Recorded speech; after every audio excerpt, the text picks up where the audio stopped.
You're listening to The Signal Daily. Hi, I'm Shorbari, your host for The Signal Daily podcast. This is the episode for 14th June 2024. Today we're discussing India and China's awkward situationship.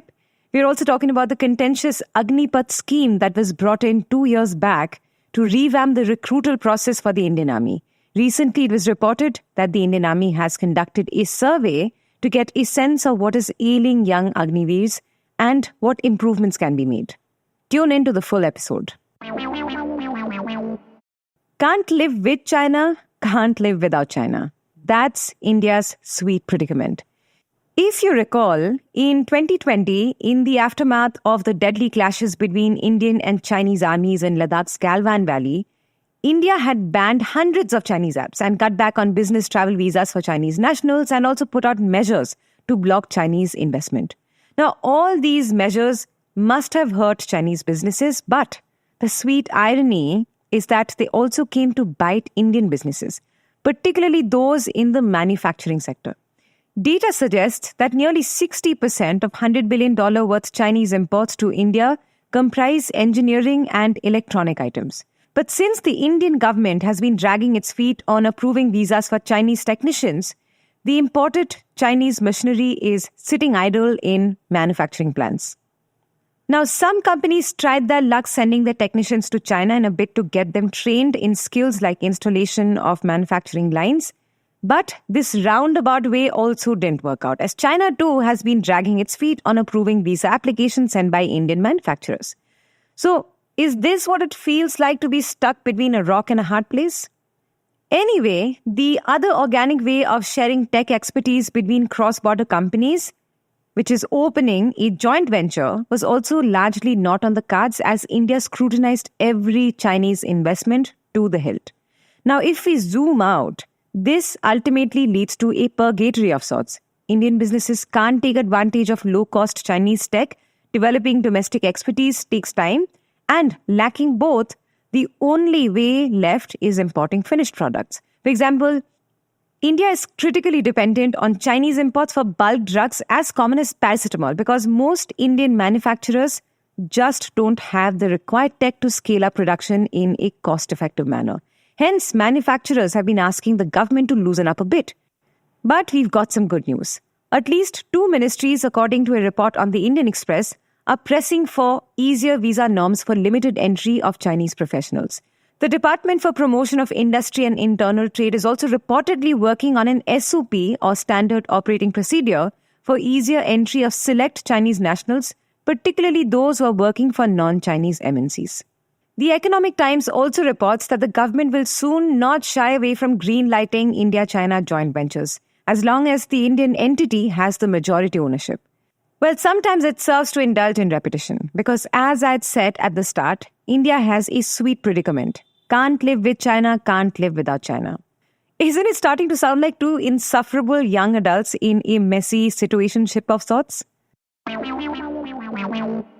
And now for our second segment, we are going to bring you deep dives on stories from the world of technology, business, policy, and anything that leaves you with food for thought. Now that PM Modi has formed the new government with some precious help from NDA allies, promises made to key coalition partners will have to be kept, starting with the contentious Agnipath scheme. Now, one of the NDA's crucial allies, which is JDU's Nitish Kumar, provided his quote-unquote unconditional support with some terms and conditions, including tweaking the Agnipath scheme. And as a report in the Indian Express suggests, even the Indian Army has conducted internal surveys to provide suggestions for improvement. Now, before I go any further, let me first give you a short refresher about this scheme. So, in 2022, despite a lot of protests from civil society and even defense veterans, the Union government introduced the Agnipath scheme under which soldiers or Agniveers are hired on a short-term contract.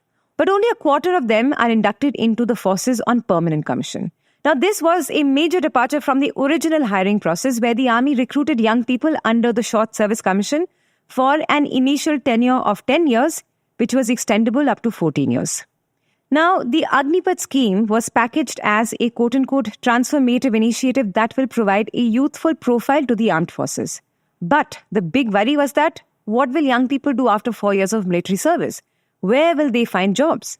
Because the truth is, the big allure of being a soldier is the financial security it provides. Crucially, lifelong pension earnings, free medical insurance, and tax-free provisions on completion of service. I mean, wouldn't we all love these things? But at the same time, the scheme was intended to bring down the ballooning cost of pensions for the government so that manpower costs could be diverted to things like spending on cutting-edge weapons. Because let's admit it, the Indian Army is huge, but it desperately needs to be modernized and acquire advanced tech. Also, according to a report in the Indian Express, the government has either allocated or paid more than rupees 3.3 lakh crore in defense pensions since the 2020 pension bill. So that was the big conundrum, and it led to big protests in the streets and perhaps also contributed to the BJP's thinner presence in the parliament.